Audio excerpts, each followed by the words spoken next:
चलिए रिकॉर्डिंग मैंने स्टार्ट कर दी। मेरे को मेरी बुक ला के दे दो केमिस्ट्री की कोई, वो उधर पड़ी है सबसे कॉर्नर वाली। अच्छा, लास्ट थ्योरी क्या डिस्कस कराई थी मैंने? तुम्हें क्रिस क्रॉस मेथड सिखाया था, है ना? Yes ma'am. अच्छा, किसी को कोई डाउट पूछना है लास्ट की थ्योरी पे, वो पूछ लो लास्ट की थ्योरी पे। अच्छा, मैं अभी तनिष को एक बार बात बता देती हूँ। Tanish, this is your last class जो आप मेरे बिना होमवर्क के क्लास में बैठ रहे हो। आज मैंने 2-3 बच्चों को अलाउ नहीं किया है, मैं तुमको नेक्स्ट क्लास से अलाउ नहीं करूँगी if you will not send your homework. ठीक है बेटा? So keep it in your mind. चलो, हाँ, तो मुझसे थ्योरी का अगर आपको डाउट है, हमने लास्ट क्लास में आपको 2-3 होमवर्क भी भेजे थे मैंने, मतलब यहाँ पे स्क्रीन पे भेजा था। वो तो मुझे शायद 4-5 इनफैक्ट 4-5 बच्चों ने भेजा और उन्हें तो भेजा भी नहीं है। आई डोंट नो सब लोगों का क्या चल क्या रहा है सीन। तो मैंने आपको कुछ फॉर्मूलाज बनाने के लिए दिए थे, वो ज़रा डिस्कस कर लेते हैं। जैसे कि मैंने आपको भेजा था मैग्नीशियम क्लोराइड, ठीक है? तो मैंने आपको बोला था कि आपको इनकी वैलेंसीज के साथ याद करना पड़ेगा। मैग्नीशियम +2 याद होना चाहिए, क्लोराइड आयन -1 याद होना चाहिए। क्रिस क्रॉस करोगे तो MgCl2, ये मैग्नीशियम क्लोराइड का फॉर्मूला होता है, ठीक है? कैल्शियम क्लोराइड, कैल्शियम क्लोराइड, ये मुझे सब बच्चों ने भेजा ही नहीं है। कैल्शियम क्लोराइड, कैल्शियम का calcium oxide, sorry oxide, calcium oxide. So calcium का formula, calcium ion is Ca+2, आवाज धीरे रखो। ऑक्साइड का फॉर्मूला -2, तो ये कैंसिल आउट हो जाता है। जब आपको बताया था सेम होता है फॉर्मूला, तो मतलब चार्जेस सेम होते हैं, तो कैंसिल आउट हो गया, CaO बन गया। इसका मतलब क्या है?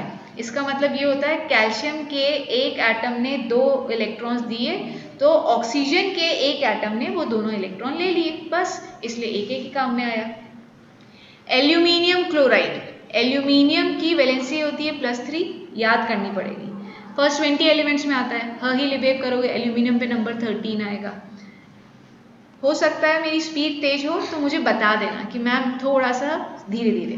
तो एल्यूमिनियम की वैलेंसी निकालने के लिए 13 इलेक्ट्रॉनिक नंबर आता है, तो 2,8,3 इसकी इलेक्ट्रॉनिक कॉन्फ़िगरेशन होगी। इसके लास्ट शेल में 3 इलेक्ट्रॉन है, जिनके लास्ट शेल में 1, 2 या 3 इलेक्ट्रॉन्स होते हैं, वो इलेक्ट्रॉन देते हैं। इलेक्ट्रॉन देने के कारण प्रोटॉन का नंबर बढ़ गया है। इसको पूरा लिख के बताऊं? मैं हर क्लास में कोशिश कर रही हूँ कि जिसका इतना सा रह जाए वो समझ लो, जिसको पूरा नहीं आया वो थोड़ा और समझ लो। तो I am trying my level best. ये 13, प्रोटॉन का नंबर भी 13 है। अब इलेक्ट्रॉनिक कॉन्फ़िगरेशन के हिसाब से आखिरी शेल में कितने इलेक्ट्रॉन होने चाहिए? ऑक्टेट रूल कहता है 8 होने चाहिए। इसको कोई 5 देगा? नहीं देगा। ये क्या करेगा? 3 दे देगा। 3 दे देगा तो इलेक्ट्रॉन का नंबर तो कितना हो जाएगा? 2,8। प्रोटॉन अभी भी 13, इलेक्ट्रॉन 10 हो गए। तो कौन सा चार्ज बढ़ गया? प्रोटॉन पे होता है पॉजिटिव चार्ज, तो पॉजिटिव चार्ज बढ़ गया, इसलिए हम +3 या 3+ लिखते हैं। ठीक है?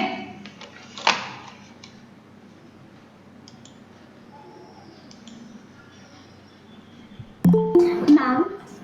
हाँ जी मैम, कॉपर नाइट्रेट का क्या होगा? सब बता रही हूँ मैं तुम्हें, सब बता रही हूँ, है ना? सारी बता रही हूँ, बीच में स्किप हो गया मुझसे।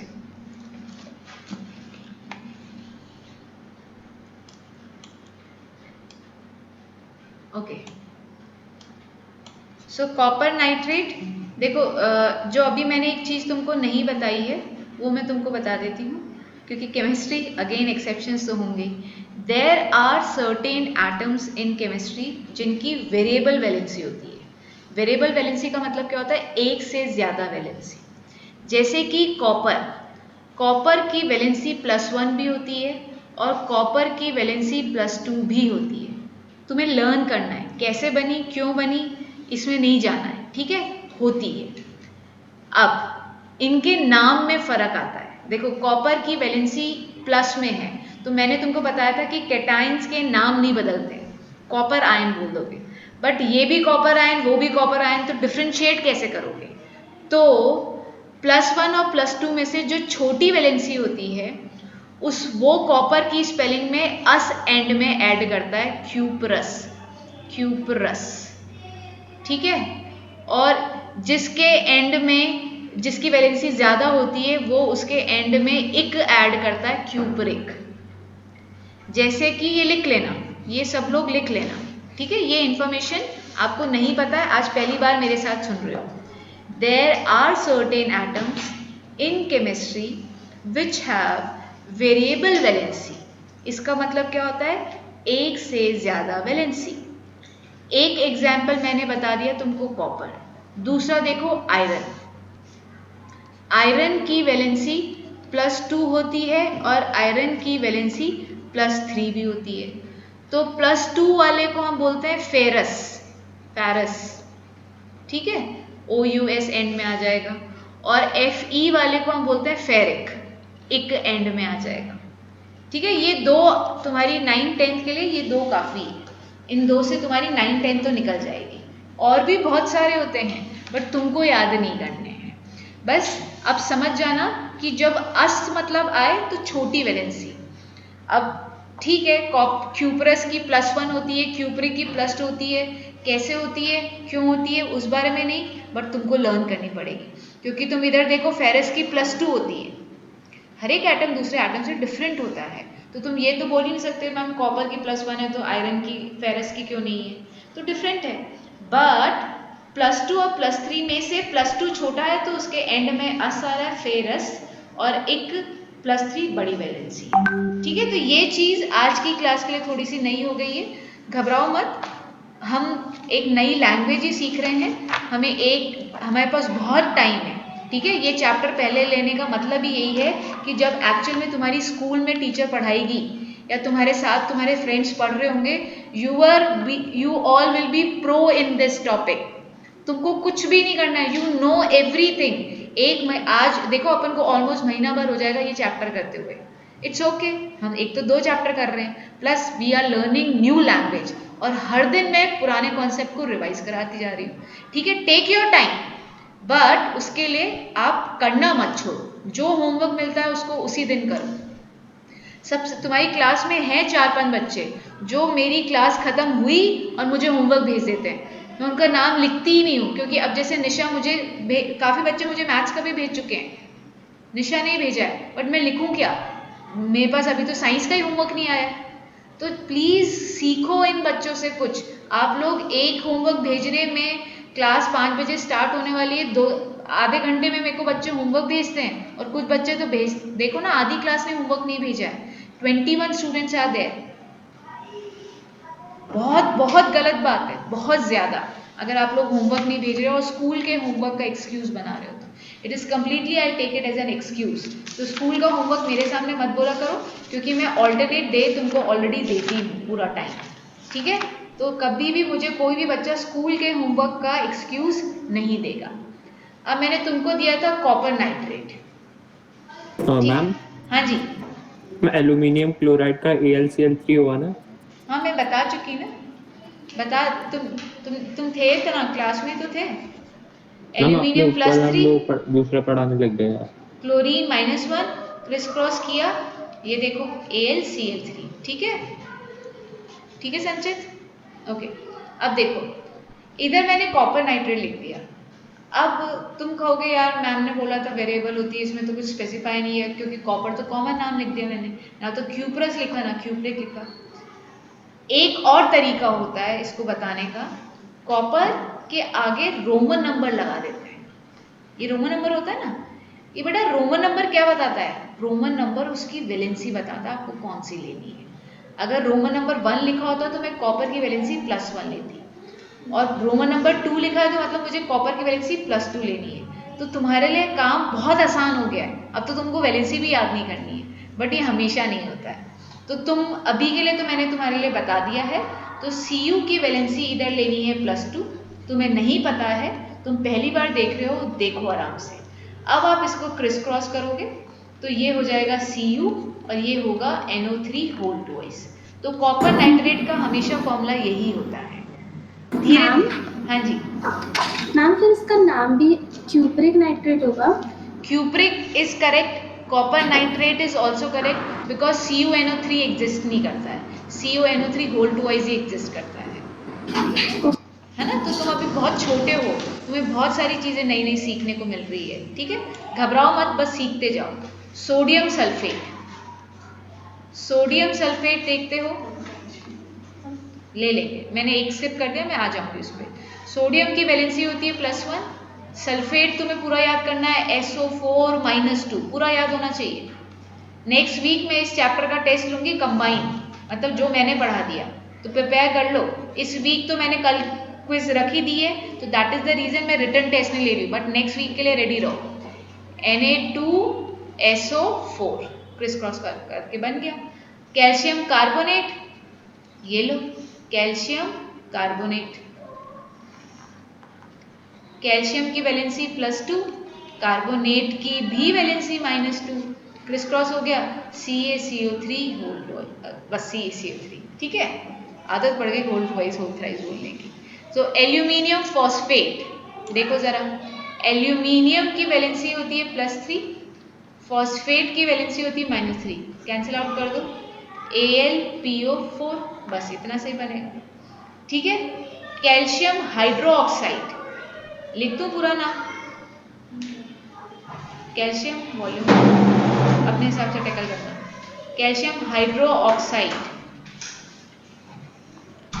कैल्शियम की वैलेंसी होती है +2, हाइड्रोक्साइड की वैलेंसी होती है -1, criss cross, CaOH whole twice, CaOH whole twice, ठीक है। क्रिस क्रॉस उल्टा कर दिया, कोई बात नहीं। नेक्स्ट क्वेश्चन देखो, अमोनियम कार्बोनेट, अमोनियम कार्बोनेट, देखो अमोनियम आयन होता है रेडिकल वाला, पॉजिटिव चार्ज होता है, मगर इसका होता है +1, और कार्बोनेट होता है -2, क्रिस क्रॉस करेंगे तो ये होगा NH4 होल ट्वाइस CO3, सारे लिख लो, कर दिया बेटा। कैल्शियम नाइट्रेट तो है ही नहीं, है क्या? मैम एक बार वापस बता दो AlPO4 किसका है? क्या बेटू? मैं एक बार वापस बता दो AlPO4 किसका है? AlPO4 aluminium phosphate, phosphate, phosphate नाम लिख देती हूँ, एल्यूमिनियम फॉस्फेट, फॉस्फेट, ठीक है, ये पूरा नाम है इसका, एल्यूमिनियम फॉस्फेट। और कोई थोड़ा बचा है? कैल्शियम नाइट्रेट, कैल्शियम नाइट्रेट में इधर कर रही हूँ, ठीक है, इतनी सी स्पेस अच्छी। कैल्शियम नाइट्रेट, कैल्शियम +2 +2 लिखो, और नाइट्रेट होता है -1, क्रिस क्रॉस करोगे CaNO3 होल ट्वाइस, ठीक है, CaNO3 होल ट्वाइस। बताओ जरा, ठीक है क्या? Yes ma'am. किसी को भी कोई डाउट है तो जल्दी से पूछो, है ना, धीरे से भी पूछ सकते हो, बस पूछ लो। अब ये मुझे सिर्फ और सिर्फ 4 से 5 बच्चे थे क्लास में जिन्होंने मुझे ये भेजा था। आपकी क्लास के कुछ बच्चे तो बहुत ज़्यादा सिंसियर हैं और कुछ बच्चों को कोई मतलब ही नहीं है, रोज़ होमवर्क आ रहा है, रोज़ कुछ बच्चे भेजते ही नहीं हैं, लेट भेजना बिल्कुल गलत बात है, अच्छी बात नहीं है, ठीक है। चलो, और क्या सीखा था हमने लास्ट क्लास में नया?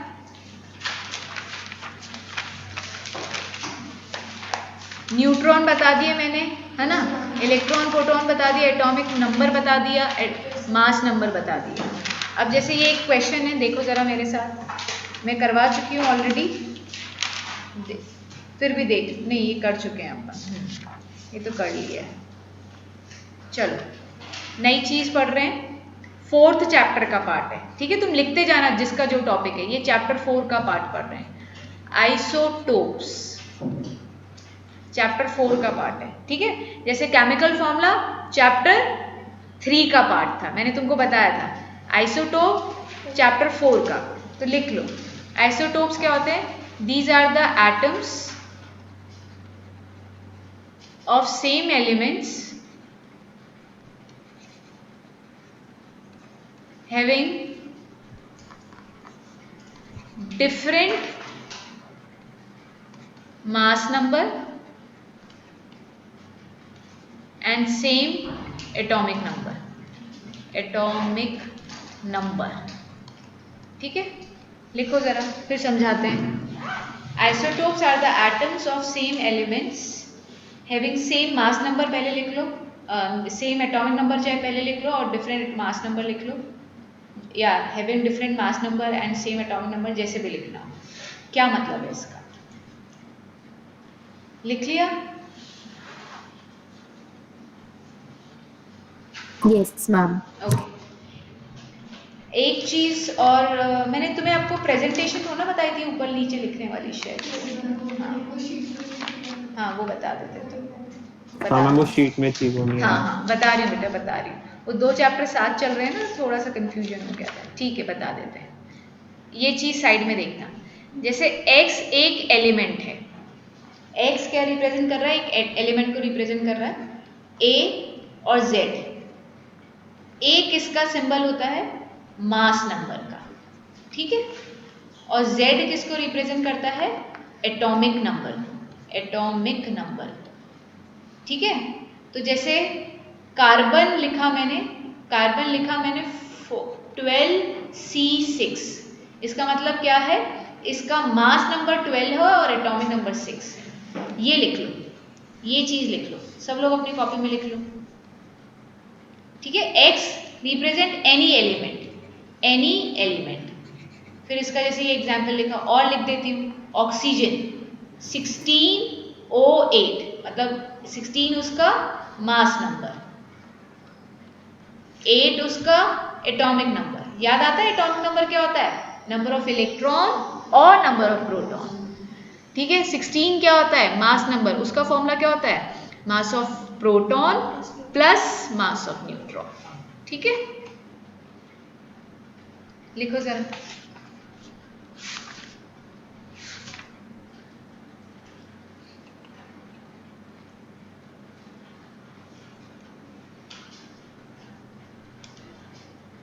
हो गया?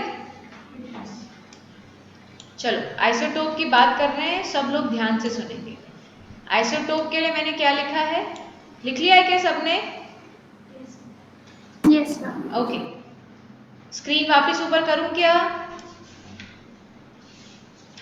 ले जाऊं नीचे, लिखा क्या बताओ मुझे?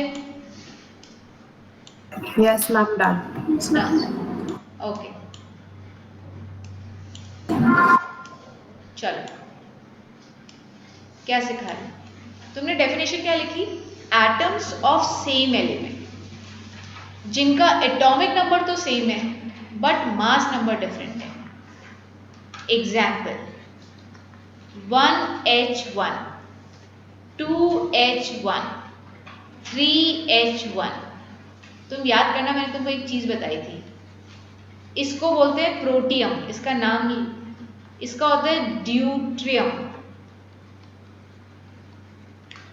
और इसका नाम होता है ट्राइटियम। ये क्या लिखा है मैंने, अगर नहीं समझ में आ रहा तो, these are isotopes of hydrogen. अरे ये देखो ना, क्या किसका फॉर्मूला लिखा है, ये किसका सिंबल होता है, हाइड्रोजन का। तो मैं आपको क्या बता रही हूँ, दुनिया में हाइड्रोजन जो एग्जिस्ट करता है वो खाली 1H1 ही एग्जिस्ट नहीं करता। आपने तो यही पढ़ा है ना, एटॉमिक नंबर 1, मास नंबर 1, मैंने ही पढ़ाया आपको, पढ़ाया है नहीं पढ़ाया? तो नेचर में हाइड्रोजन खाली 1H1 ही एग्जिस्ट नहीं करता है, 2H1 एग्जिस्ट करता है, 3H1 एग्जिस्ट करता है। 2H1 3H1 का मतलब क्या है, चलो 1H1 को पकड़ते हैं। 1H1 का मतलब क्या है कि इसका मास नंबर है 1 और एटॉमिक नंबर है 1। ध्यान से देखना, ये किससे बनता है, प्रोटॉन प्लस न्यूट्रॉन से, और ये इधर इलेक्ट्रॉन और प्रोटॉन, ठीक लिखा ना। चलो आगे देखो, स्मॉल लेटर से रिप्रेजेंट करते हैं, तो इसका मतलब इसमें न्यूट्रॉन नहीं है। अब तुम लिखते हो 2H1, 2H1 का मास नंबर क्या है बच्चे, प्रोटॉन तो 1 है बट इसमें एक एक्स्ट्रा न्यूट्रॉन है, और एटॉमिक नंबर तो अभी भी 1 ही है। देखो ना नीचे 1 ही लिखा हुआ है, 1H1, 2H1, 3H1 देखो, 3H1 में मतलब क्या है, मास नंबर प्रोटॉन तो अभी भी 1 ही है, एक्स्ट्रा क्या है न्यूट्रॉन, एटॉमिक नंबर अभी भी 1 है। समझो अब बताना क्या चाह रहे हैं। एक एटम में नंबर ऑफ इलेक्ट्रॉन और प्रोटॉन तो फिक्स ही होते हैं, तो अगर मैं हर बार नीचे 1 लिख रही हूँ तो इसका मतलब नंबर ऑफ इलेक्ट्रॉन और प्रोटॉन तो फिक्स्ड है, तो एटॉमिक नंबर तो हमेशा 1 रहेगा और मास नंबर में प्रोटॉन का नंबर भी फिक्स्ड रहेगा 1 1 1। तो डिफरेंट क्या हो रहा है, इनके न्यूक्लियस के अंदर न्यूट्रॉन का नंबर चेंज हो रहा है। ठीक है, न्यूट्रॉन तुम्हें हेवी वाटर बताया था क्या, मैंने 10th को बताया होगा, तुमको नहीं बताया था। तो न्यूट्रॉन का नंबर चेंज होने के कारण हाइड्रोजन खाली 1H1 ही एग्जिस्ट नहीं करता, जो मैंने तुमको बताया, हाइड्रोजन 2H1 भी एग्जिस्ट करता है, 3H1 भी एग्जिस्ट करता है। तो आइसोटोप में क्या डिफरेंट हो रहा है, आइसोटोप सारे हाइड्रोजन है, मतलब सारे एटम्स हैं एक ही एलिमेंट, कौन सा एलिमेंट, हाइड्रोजन के। सब में सेम क्या है, एटॉमिक नंबर, सबका डिफरेंट क्या है, मास नंबर। एक एग्जाम्पल लिखा तो बताओ, मैं फिर दूसरा एग्जाम्पल लेके समझाऊं, लिख लो जल्दी से। Yes ma'am. मैम एक क्वेश्चन था कि जो ये एटम्स अलग अलग होते हैं सेम एलिमेंट के, तो मैम वो अलग अलग बनाते हैं ना चीज़, जैसे कार्बन है फॉर एग्जांपल, हम वो दो अलग अलग डायमंड भी बनाते हैं और अलग अलग फॉर्म होते हैं कार्बन के, तो वैसे बनाते हैं। नहीं, बता रही हूँ।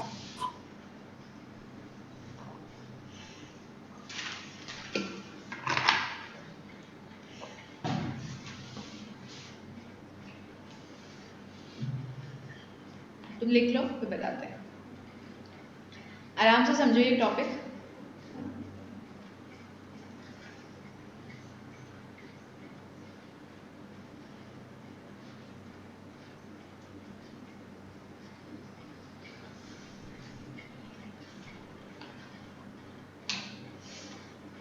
लिख लिया तो बताना मुझे। डन। आज मीटिंग मत छोड़ने देना अपनी, आज मतलब जो मिस करेगा तो बहुत इंपॉर्टेंट पार्ट मिस कर देगा, ठीक है। चलो मैं कार्बन की बात पहले कर लेती हूँ क्योंकि संचित कुछ पूछना चाह रहा था, तो उसका डाउट भी क्लियर हो जाएगा। कार्बन के भी आइसोटोप्स होते हैं, मतलब एक कार्बन एग्जिस्ट करता है 12C6 और एक एग्जिस्ट करता है 14C6। 12C6 मतलब अब आपको मेरे ख्याल से समझ में आता है, mass number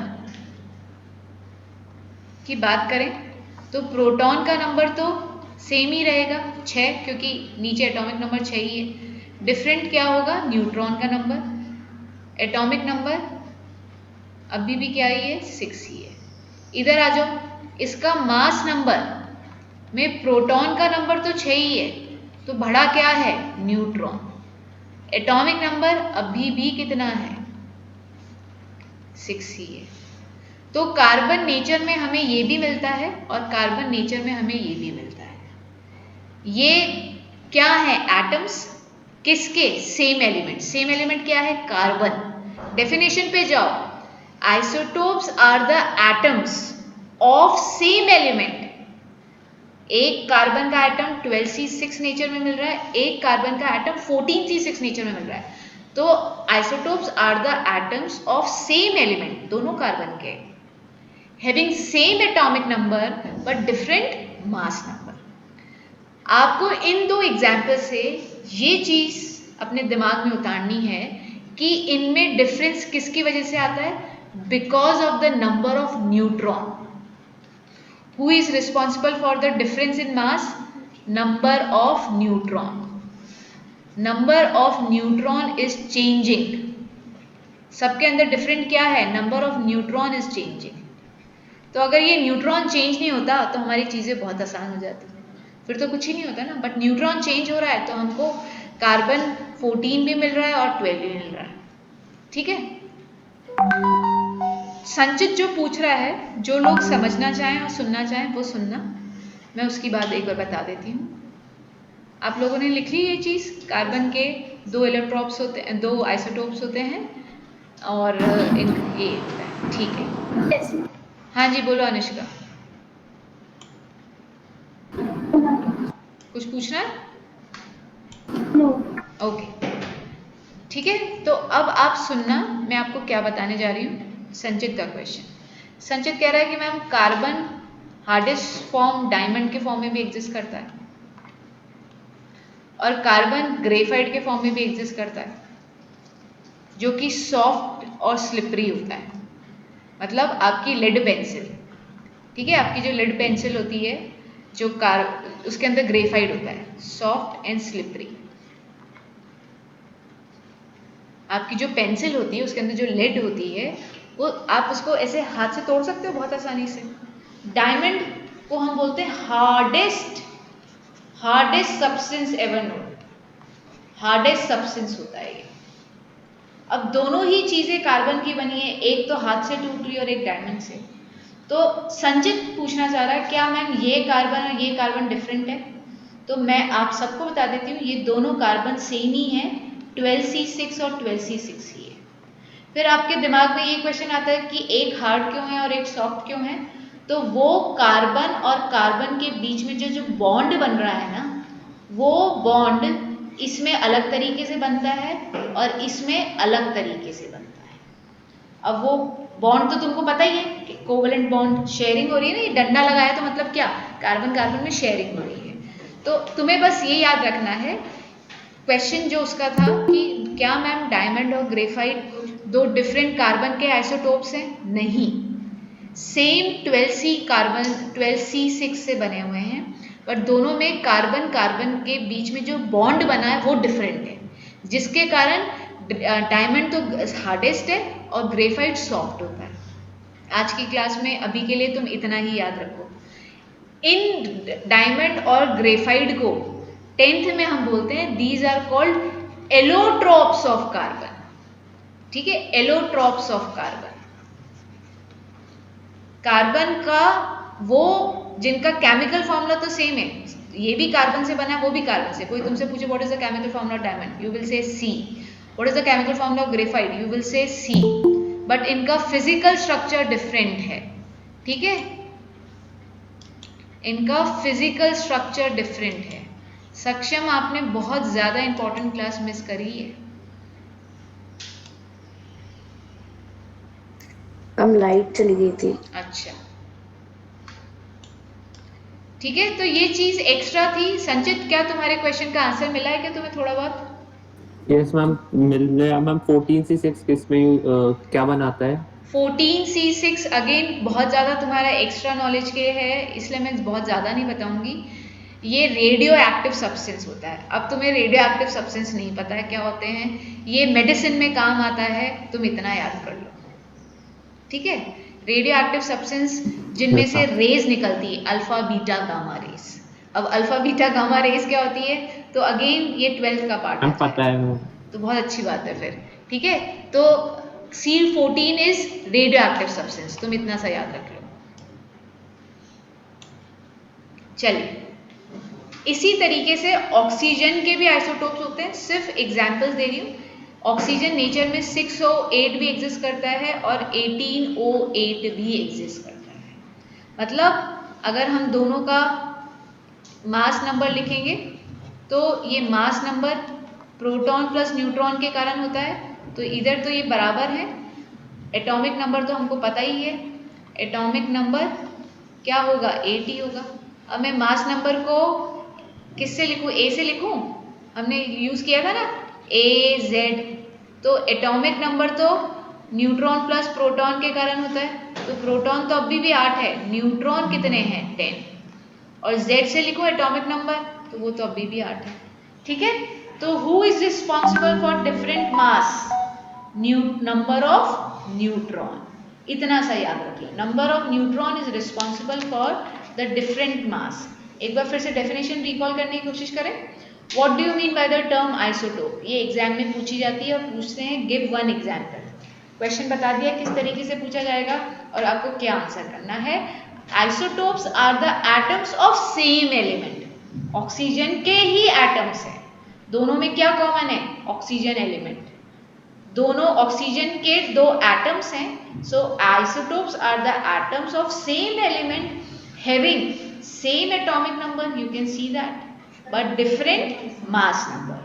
who is responsible for the different mass number? Number of neutron.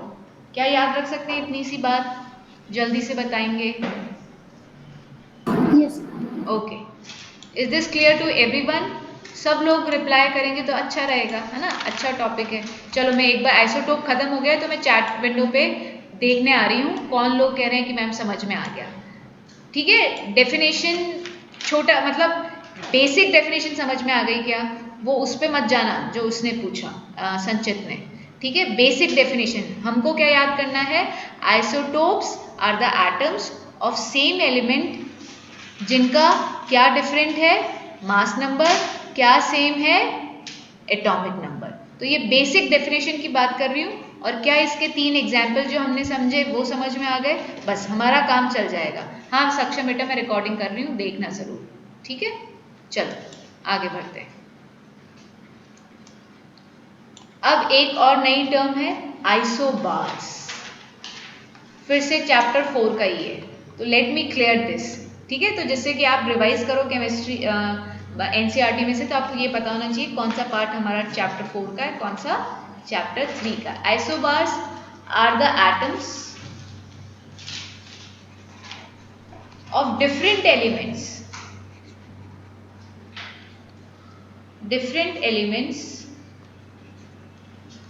having same mass number but different atomic number। लिख लो आप लोग, फिर बात करेंगे। डिफरेंट एटॉमिक नंबर लिख लीजिए आप लोग।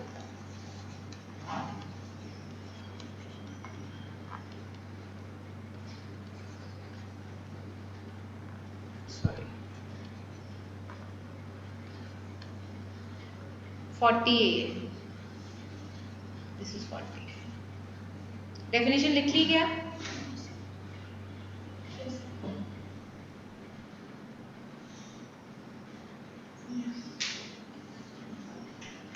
चलो सुनो, आइसोबार्स क्या होते हैं? एटम्स ही हैं, बट यू कैन सी इस बार एटम एक तो कैल्शियम लिया है, एक आर्गन लिया है, तो आप क्या बोलोगे? Atoms of different elements. समझ रहे हो? जिनका कैन यू सी, मैंने तो ये मास नंबर सेम कर दिया है इस बार। मैंने क्या किया है? होता है। और डिफरेंट क्या है? Atomic number. ऑब्वियस सी बात है, एटॉमिक नंबर तो डिफरेंट होगा क्योंकि तो डिफरेंट एटम्स हैं। हमने क्या पढ़ा है? हमें केमिस्ट्री में ये पढ़ाया गया है कि हर एक एटम, डिफरेंट एटम्स का, हाइड्रोजन का, ऑक्सीजन का, हर एक डिफरेंट एटम का एटॉमिक नंबर डिफरेंट होता है, तभी तो वो यूनिक कहलाएगा। अगर एटॉमिक नंबर सेम ही होगा तो फिर उसको 2 नाम क्यों दोगे? समझ रहे हो या नहीं समझ रहे हो? हाइड्रोजन 1 एक ही होता है, एक ही इकलौता एटम है जिसका एटॉमिक नंबर 1 होता है, वो है हाइड्रोजन। हीलियम एक ही इकलौता एटम है जिसका एटॉमिक नंबर होता है 2। दूसरा मुझे ढूंढ के बता दो। नहीं होता है, एटम नहीं होता है। आयन बना लोगे तो एटम नहीं होगा। ठीक है, तो ये डेफिनेशन क्या कहता है? These are the atoms of different element. As we can see that argon और कैल्शियम आर 2 डिफरेंट एलिमेंट्स। एक आर्गन है जो कि हमारी गैस होती है, इनर्ट गैस। एक कैल्शियम है जो कि हमारा मेटल होता है। ठीक है, जिनका मास नंबर सेम है। ठीक है तो same, but atomic number different है, वो डेफिनेटली होगा। तो जरा इनको टेबुलर फॉर्म में देखते हैं, टेबल बना के देखते हैं। यहां पे लिखो आर्गन 40 18, उसके नीचे लिखो कैल्शियम 40 Ca 20। अब आप लिखो मास नंबर से पहले छोड़ो, मास नंबर नहीं लिखो, पहले लिखो electron, proton, neutron, mass number और एटॉमिक नंबर। ठीक है, इलेक्ट्रॉन जो नीचे नंबर होता है एटॉमिक नंबर, वो इलेक्ट्रॉन का नंबर भी होता है, वही प्रोटॉन का नंबर भी होता है। न्यूट्रॉन, अरे मैम आपने बताया ही नहीं। अरे तो बता दिया तुम्हें मास नंबर, अगर मास 40 है तो उसमें से 18 सब्ट्रैक्ट कर दो तो वो न्यूट्रॉन का नंबर ही तो आएगा। Because what is the formula for mass number? Mass number is equals to P plus N। अगर ये 40 है, न्यूट्रॉन प्रोटॉन 18 है, तो can you find out neutron? Yes, you can definitely find out neutron and you have to. ठीक है, तो वो कितना आएगा? 22। लिख लो 22।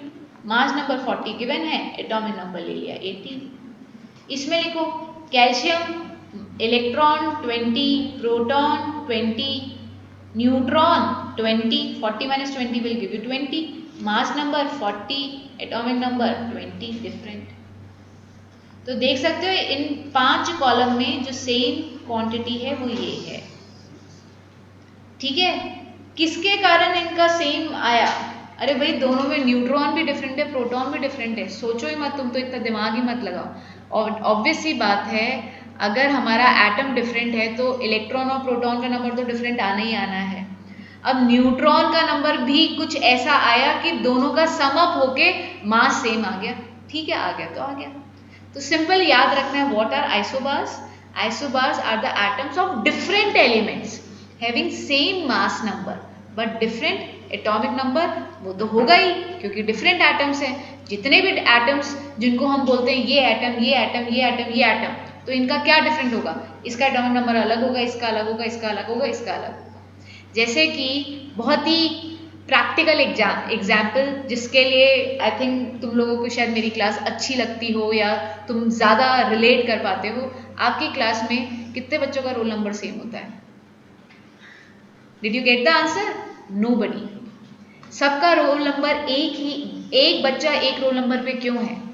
जिससे कि रोल नंबर 1 जब बोले पता लगा 5 हाथ खड़े हुए, ऐसा थोड़ा ना होता है। So exactly this is atomic number का रोल नंबर।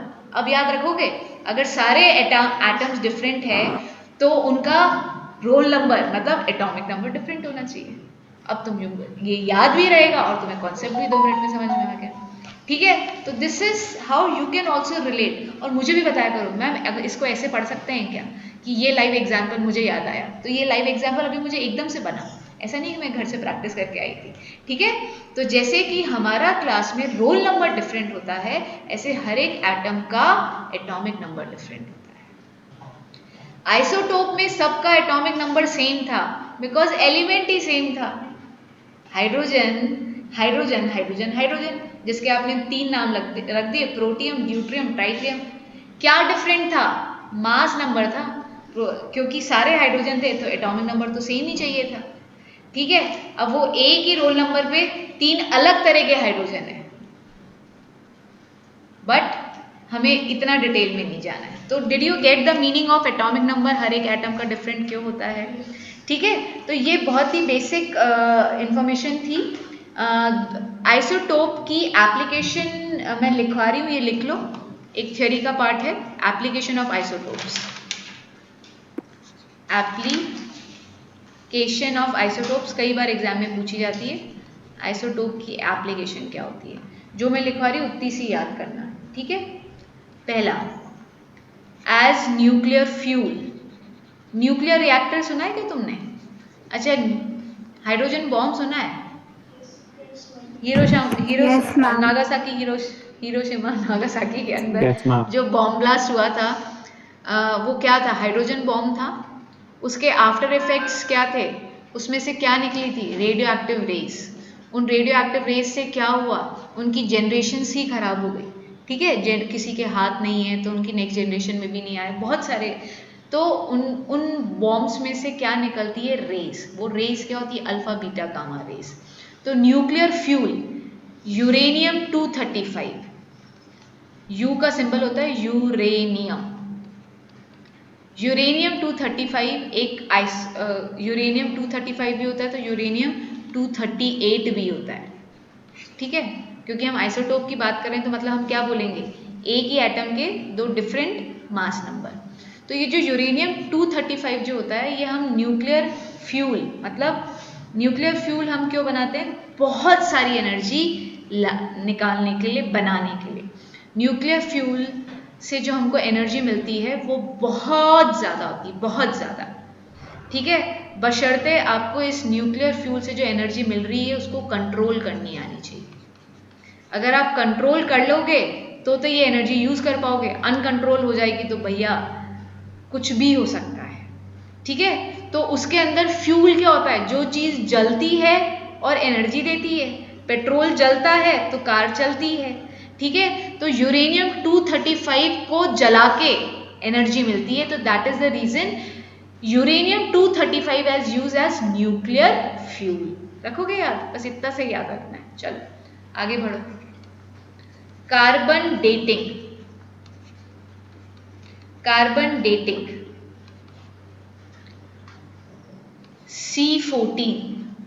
ठीक है, बहुत ज्यादा हम डिस्कस नहीं करेंगे, थोड़ा सा बताऊंगी। कार्बन डेटिंग की अगर हम बात करें, बहुत इंटरेस्टिंग टॉपिक है, एप्लीकेशन ऑफ आइसोटोप्स। जब कोई इंसान जिंदा है, everything around you including you, around you including you मतलब एवरी सिंगल थिंग, ये मैं पेन ले लूँ, ये मेरा मोबाइल, ये लैपटॉप ले लूँ, मेरे कपड़े ले लूँ, मतलब तुम बुक ले लूँ, कॉपी ले लूँ, एवरीथिंग कंटेन कार्बन एटम। हर एक चीज के अंदर कार्बन होता है। इस दीवार के अंदर है, वुड के अंदर है, वुड तो कार्बन ही है। Everything contain carbon. हम लिविंग होते हैं, हमारी बॉडी के अंदर कार्बन होती है, बट जब कोई लिविंग ऑर्गेनिज्म की डेथ हो जाती है तो उसमें कार्बन का जो कंटेंट होता है C14 की क्वांटिटी धीरे धीरे कम होने लगती है। तो हमें अगर उसकी एज निकालनी है कि अगर हमें कोई फॉसिल मिला तो ये फॉसिल कितना पुराना है, तो वो जो साइंटिस्ट जो होते हैं उस फॉसिल की एज बताते हैं ना, कि डायनासोर 250, 300, 400, 500, 600 साल, हजारों साल पुराने एग्जिस्ट किया करते थे। अरे किसी ने देखे थे क्या हजारों साल पहले कौन था? बट वो आपको एज बता रहे हैं। तो वो बेसिकली उसमें कार्बन कंटेंट चेक करते हैं, कार्बन का अमाउंट। ठीक है, हम ज़्यादा डिटेल में नहीं, बस तुमको ये समझ में आ गया कि एज कैसे कैलकुलेट करी जाती है। बेसिकली होता क्या है, डेथ जैसे जैसे जब डेथ हो जाती है तो इस C14 का अमाउंट कम होने लगता है। इसका अमाउंट कितने साल में आधा रह गया, हाफ। जैसे कि एक एग्जाम्पल लेते हैं कि 100 ग्राम एक इंसेक्ट में, प्रेजेंट इंसेक्ट में 100 ग्राम C14 होता है। 5 साल में हम ये बोलते हैं ये 50 ग्राम रह गया। 5 साल में 50 ग्राम, 5 years। ठीक है, तो ये 50 ग्राम 5 साल में कब रह गया, उस मरे हुए इंसेक्ट का। तो ऐसे आप कैलकुलेट, अगर किसी के अंदर 25 ग्राम रह गया तो आप कैलकुलेट कर लोगे ना, अगर 5 साल आधा होने में लगे हैं तो उसका आधा होने में और 5 साल लगेंगे। तो this is how you can calculate the age of the fossil, कि ये फॉसिल कितना पुराना होगा। तो C14 जो कि एक आइसोटोप है, रेडियो एक्टिव आइसोटोप। ये कैसा है, रेडियो एक्टिव आइसोटोप। तो हम ह्यूमन बॉडी की एज भी कैलकुलेट कर सकते हैं। हाँ हाँ, आप किसी भी फॉसिल की एज कैलकुलेट कर सकते हो। ठीक है, डेड पर्सन में, क्योंकि डेड पर्सन में कार्बन का कंटेंट कम होएगा। ठीक है, तो this is use to calculate the age of the fossils, carbon dating. इसलिए इसको बोलते हैं डेटिंग। वो वाला डेटिंग नहीं है, डेटिंग मतलब डेट, कितना पुराना है फॉसिल। ठीक है, तो तुम कहीं घूम गए डेटिंग, चलिए तो उस डेटिंग पे मत जाइए, इसी डेटिंग, पढ़ाई वाली डेटिंग पे हैं। मेडिकल फील्ड, ठीक है, जो 2-3 लिखवा रही हूँ वो तुमको याद करने हैं। CO16, CO की फुल फॉर्म होती है कोबाल्ट। ये आपकी बुक में भी है, एनसीईआरटी में, इसलिए आपको याद करना है। Cobalt 60 is use in the treatment of cancer. ठीक है, मेडिसिन के अंदर डालते हैं, ट्रीटमेंट, मेडिकल फील्ड समझ रहे हो ना, ट्रीटमेंट ऑफ कैंसर में हम क्या यूज करते हैं, कोबाल्ट। ठीक है, कोबाल्ट इज यूज्ड। भाई कैंसर में आपको पता है होता क्या है, कैंसर में आपकी बॉडी एक अलग ही तरह के सेल बनाने लग जाती है। आपके सेल, म्यूटेशन का मतलब समझते हो? अभी तुम नहीं म्यूटेशन, स्पाइडरमैन देखी है? सब नहीं देखी होगी। उसके अंदर एक मूवी देखी थी जिसके अंदर जो साइंटिस्ट होते हैं वो लिजर्ड बनने लग जाता है, उसका आधा लिजर्ड बन जाता है, आधा लिजर्ड नहीं बनता है। बताओ कितने यस लोगों ने वो मैम। मूवी देखी है? ये यस सब मैम। देखी है ना? हाँ है ना? रिलेट कर पा रहे हो? तो वो बेसिकली करता क्या था, वो एक इंजेक्शन लेता था जिससे कि वो अपने सेल के जो डीएनए होते थे ना उनको चेंज करता था, और वो डीएनए किसके डेवलप करने लग जाता था? लिजर्ड के। तो वो उसका पूरा शायद एक्सपेरिमेंट पूरा सक्सेसफुल हुआ था या नहीं, मुझे पूरी मूवी याद नहीं आ रही है, बट वो आधा शुरुआत में पहली बार शायद आधा लिजर्ड बनता है, फिर शायद पूरा भी बनता है। तो उसके अंदर हाँ हाँ मैम, पूरा बन जाता है। हाँ पूरा, मेरे को याद आ गया पूरा भी बनता है। तो उसने क्या किया, डीएनए क्या होता है? डीएनए जो कि जेनेटिक इंफॉर्मेशन कि नेक्स्ट जनरेशन में क्या पास करना है, तो उसने जो इंजेक्शन लेता है उसमें उसने अपने डीएनए को चेंज कर दिया। और वो कौन सा डीएनए कर लिया? वो लिजर्ड का या जो भी था। तो वो दिखने कैसे लग गया? उसमें सारी क्वालिटीज लिजर्ड की आ गई। अभी कोविड-19 जो चल रहा है, आई डोंट नो तुम लोग कितना न्यूज़ पढ़ते हो या फैमिलियर हो इस टर्म से, कि जो कोविड-19 का जो वायरस है ना वो भी अपनी म्यूटेशन चेंज कर रहा है। म्यूटेशन चेंज करना मतलब वो जिससे बना हुआ है डीएनए उसका क्या है, अगर हमको पता लग जाए तो हम उसके हिसाब से मेडिसिन बना लेंगे। बट हर 2-3 महीने में वो उसका म्यूटेशन चेंज हो रहा है, मतलब वो अपना जीन्स ही चेंज कर लेता है। अब वो चेंज कर लेते तो कोई मेडिसिन बन ही नहीं पा रही है, समझ रहे हो? तो जो अभी तक जो कोविड-19 की मेडिसिन क्यों नहीं निकल पा रही है? बिकॉज एवरी टाइम ऐसा लग रहा है कि it is changing its genes, it is changing its cell. अगर क्या पता उसका म्यूटेशन चेंज होते होते बहुत वीक पड़ जाए तो खत्म ही हो जाएगा कोविड, हमारा इम्यून बहुत स्ट्रांग हो जाए, हमारा तो चलो जो है सो उतना ही रहेगा, बट उसका म्यूटेशन अगर चेंज हो रहा है और उसके जीन्स में इस तरीके की खराबी आ जाए कि वो वीक पड़ जाए अपने आप, तो एवरीथिंग विल बी ठीक ठाक, सब बढ़िया हो जाएगा। समझ रहे हो? तो म्यूटेशन का मतलब आप समझते हो? जब हम सीधे अपने जीन्स को, जीन्स पढ़ाया था मैंने सेल के अंदर न्यूक्लियस होता है, न्यूक्लियस के अंदर क्रोमेटिन होता है, थ्रेड लाइक स्ट्रक्चर। वो क्रोमेटिन जब डिवीजन हो रहा होता है तो वो अपने आप को अरेंज करते हैं in a form of a chromosome. Chromosome के अंदर सेगमेंट्स होते हैं जिनको हम जीन्स बोलते हैं। वो जीन्स के अंदर डीएनए होता है जिसके अंदर की प्रोटीन की इंफॉर्मेशन होती है कि जैसे मेरी आइरिस का कलर ब्लैक क्यों है। कुछ जल्दी बोल दिया बट फिर से बोलूँ क्या? फिर से बोलती हूँ। सेल के अंदर न्यूक्लियस, न्यूक्लियस के अंदर entangle thread like structure chromatin. Book का कॉपी करके बोल रही हूँ, ऐसा लग रहा है तुम्हें लग रहा होगा कि उठा के देख लो, सिर्फ एनसीईआरटी बोल रही हूँ क्योंकि बायो के लिए NCERT is more than sufficient. तो फिर से आते हैं, सेल के अंदर न्यूक्लियस, न्यूक्लियस के अंदर उलझा हुआ गुच्छा क्रोमेटिन का। जब सेल का डिवीजन हो रहा होगा तो ये अपने आप को अरेंज करेंगे इन अ फॉर्म ऑफ क्रोमोसोम। बनाओ तुम्हारे लिए क्रोमोसोम, ये देखो इस तरीके से ये क्रोमोसोम बन जाएगा। इस क्रोमोसोम में ये सेगमेंट्स होते हैं, इनको हम बोलते हैं जीन्स, और इन जीन्स के अंदर होते हैं डीएनए, और डीएनए के अंदर होता है केमिकल फॉर्मूला ऑफ प्रोटीन।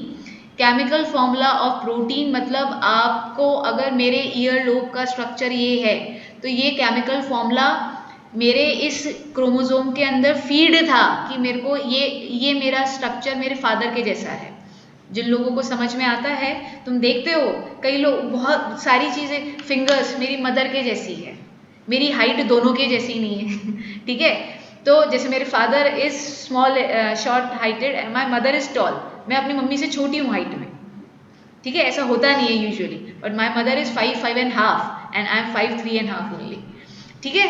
तो ये इन्फॉर्मेशन है, ये जीन्स की इन्फॉर्मेशन कि मेरे ईयरलोब मेरे फादर के जैसे क्यों है, क्योंकि ये जीन्स की जब इन्फॉर्मेशन एक जनरेशन से दूसरी जनरेशन में पास ऑन होती है, या तो एग्जैक्ट फॉर्मूला मिल जाता है या फिर फॉर्मूला एग्जैक्ट नहीं बनता है, तो कुछ डिफरेंस आता है। डिफरेंस क्या आया? मेरी हाइट दोनों से नहीं मिल रही है।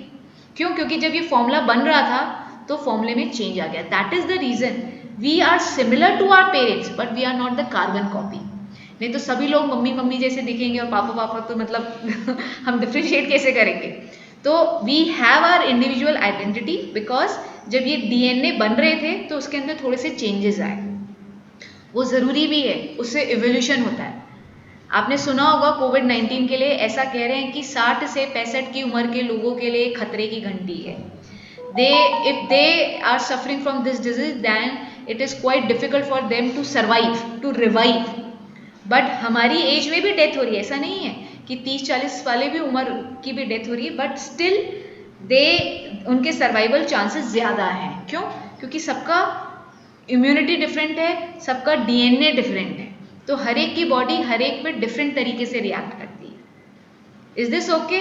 अगर सबकी बॉडीज एक जैसी होती तो अगर कोविड-19 अगर एक को हुआ था तो दुनिया में सबको हो जाता, और अगर एक मर जाता तो पूरी दुनिया खत्म हो चुकी होती अभी तक.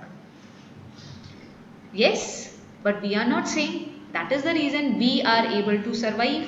और जो भी कहते हैं ना सर्वाइवल ऑफ द फिटेस्ट, जो सबसे फिट होएगा, जो कोविड को ओवरकम कर पाएगा वो सर्वाइव कर जाएगा, और जो नहीं तो ठीक है, गलत बात नहीं बोलेंगे. चलिए आगे बढ़ते हैं. तो कोबाल्ट-60 ट्रीटमेंट ऑफ कैंसर.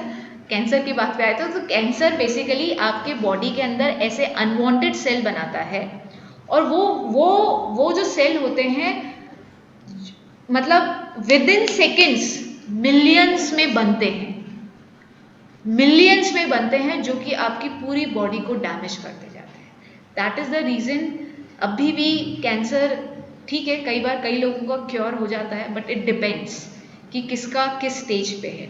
तो कैंसर में your body is forming a special type of cell जो हमारी बॉडी का पार्ट नहीं था.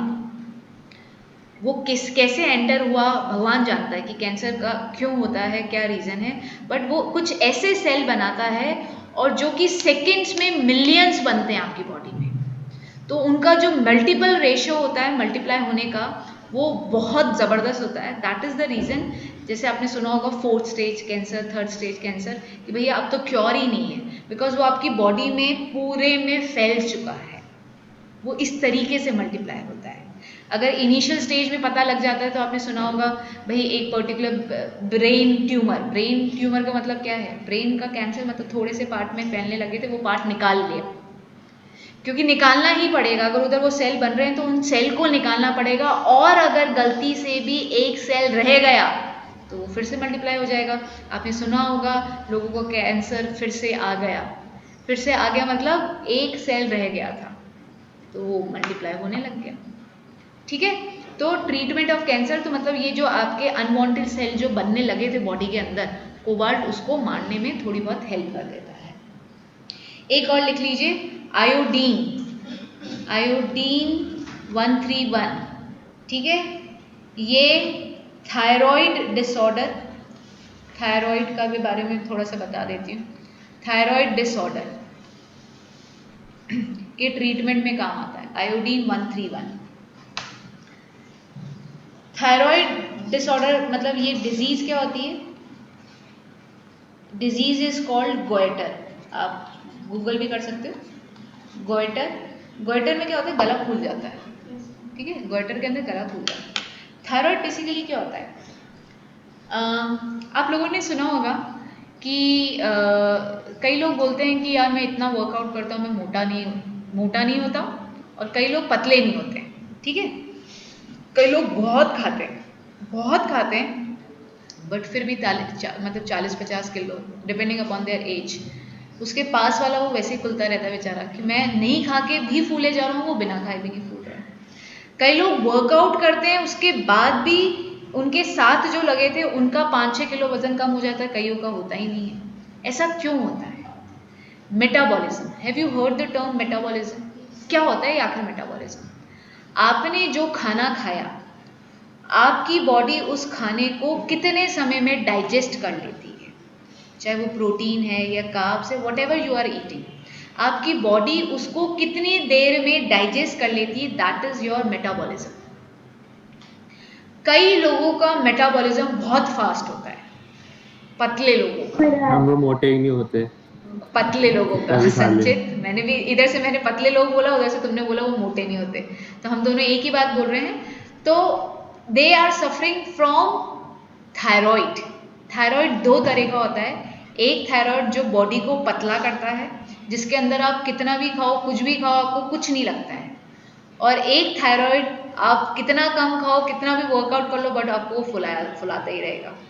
ठीक है, तो थायराइड के अंदर आपका जो ये मेटाबॉलिज्म होता है वो गड़बड़ा गया है. It is not working properly. अब ये थायराइड को हम डे टू डे लाइफ में कैसे क्योर कर सकते हैं? आपने जो घर में नमक खाते हो, मेरे घर में तो टीवी नहीं, मतलब टीवी ऐसे जो चैनल वाला नहीं है, हम वंस वाइल से वो मूवीज़ ही देखते हैं डाउनलोडेड, हमारे ऐसे नहीं है, डिस्क विस्क नहीं लग रही है, काफ़ी 5-6 साल हो गए, ठीक है। तो एडवर्टीजमेंट मुझे देखने का बहुत सालों से आइडिया नहीं है, तो तुम लोग अगर ऐड देखे हो तो आपने देखा होगा उसमें आयोडाइज्ड सॉल्ट करके आया था, iodised salt. Iodised salt basically क्या होता है, इट कंटेन आयोडीन, और आयोडीन आपकी बॉडी में चाहिए जिससे कि आपका थायराइड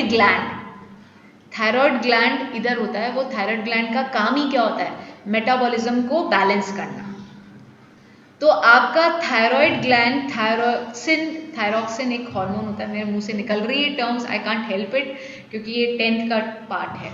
तो थायरॉक्सिन हार्मोन होता है, अगर उसका लेवल, सिक्रीशन हार्मोन का बैलेंस होना चाहिए। जैसे कि बच्चे जो लोग ड्वार्फ होते हैं, छोटे ठिगने जिनको बोलते हैं, वो ड्वार्फ क्यों होते हैं, क्योंकि उनमें हाइट का जो हार्मोन होता है उसका सिक्रीशन कम होता है। कई लोग जिजनैटिक होते हैं, जिजनैटिक जो भी बोलो, मतलब टॉल, उनमें वो हार्मोन नॉर्मल से बहुत ज़्यादा बन रहा है। तो इसी तरीके से थायराइड ग्लैंड थायरॉक्सिन हार्मोन को सिक्रीट करता है। तो वो थायरॉक्सिन हार्मोन का सिक्रीशन बैलेंस रहे, उसके लिए आपको आयोडीन चाहिए रहता है। तो वो आयोडीन हमको सिर्फ जो हमें जो नमक होता है ना, उसके अंदर जितना है उतना ले लो, तुम्हारा काम बन जाता है। तो दैट इज़ द रीज़न हमें वो नमक, आयोडाइज नमक लेना चाहिए। आयोडाइज नमक that contain iodine which help to balance the secretion of thyroxine hormone secreted by thyroid which will balance the metabolism, ठीक है। तो ये आयोडीन 131 ये दोनों एनसीईआरटी में थे इसलिए मैंने लिखवा दिए। तो आई होप आइसोटोप के अंदर काफ़ी सारी चीज़ें आपको आज सुनने को मिली। कार्बन डेटिंग मतलब फॉसिल की एज निकालनी है bye calculating the amount of carbon 14, उसके अंदर कार्बन 14 कितना है उसको कैलकुलेट करके आप उसकी एज निकालना चाहते हो, comparing that amount of carbon with the present, ठीक है, अभी कितना है और कितने सालों में कितना कम हो गया है, उससे you can calculate the age of fossils. तो जो साइंटिस्ट जो बोलते हैं, आर्कियोलॉजिस्ट बोलते हैं कि जो फॉसिल्स की डेट बताते हैं, एम आई राइट? हाँ मैम, आर्कियोलॉजिस्ट ही होते हैं। हाँ, सही बोला, आर्कियोलॉजिस्ट सही बोला। तो आर्कियोलॉजिस्ट आपको फॉसिल्स की एज कैलकुलेट करके बताते हैं, तो वो इससे पता लगती है, ठीक है। तो मेरी ख्याल से आज की क्लास मुझे बताओ कितने लोगों को बेनिफिशियल लगी और मज़ेदार लगी, इंटरेस्टिंग, कि समथिंग न्यू वाज देयर, कि मैम बहुत ही अच्छा और कुछ नया सुनने को मिला। हाँ जी, वॉज इट इंटरेस्टिंग? कुछ आपने नया सीखा आज की क्लास में? आई एम वेटिंग, है ना? It was nice. तो okay, interesting, good, very good. तो आप समझे इन चीज़ों को, हम ऑलमोस्ट काफ़ी सारी चीज़ों के एंड पे आते जा रहे हैं।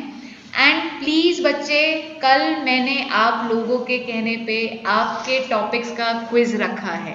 आई वॉन्ट एवरी बच्चा शुड अटेंड दिस क्विज, जिससे कि सब लोग को बहुत मज़ा तो आने वाला है, और जितने लोग ज़्यादा होंगे उतना कंपटीशन बढ़िया होगा। तो आई वॉन्ट कि हाँ, मुझे भी कल का वेट रहेगा। कल के टाइमिंग्स हैं आपके वही 5 o'clock वाले, ठीक है। टाइमिंग में अभी उसमें डाले हुए हैं, तुमने मेरा नोटिफिकेशन नहीं देखा, तुम लोग बेटा। कौन सा टॉपिक है? हाँ, टॉपिक क्या है? अच्छा, अनुष्का की कल हाँ, इस बार मैंने टॉपिक भी डिस्क्लोज कर दिया था। टॉपिक इस बेटा पॉलिनोमियल और नंबर सिस्टम का क्विज सेशन है, सिर्फ क्विज है, बहुत सारे क्वेश्चंस। तो that is the reason I ask student to call your friends also, so that everyone can become a part of this quiz, क्योंकि ये चैप्टर सबके स्कूल में हो चुका है। आप लोगों को इसलिए बता दिया जिससे कि आप लोग फॉर्मूलाज की प्रैक्टिस कर लो, तो आपको एक एज मिल जाएगा, तो आपको सारी चीज़ें पहले से आती होगी, ठीक है। तो be on time and everyone should attend the session, और जिसको बोलना है बोलो। चलो, bye everyone. Thank you ma'am. Okay बेटा, बाय।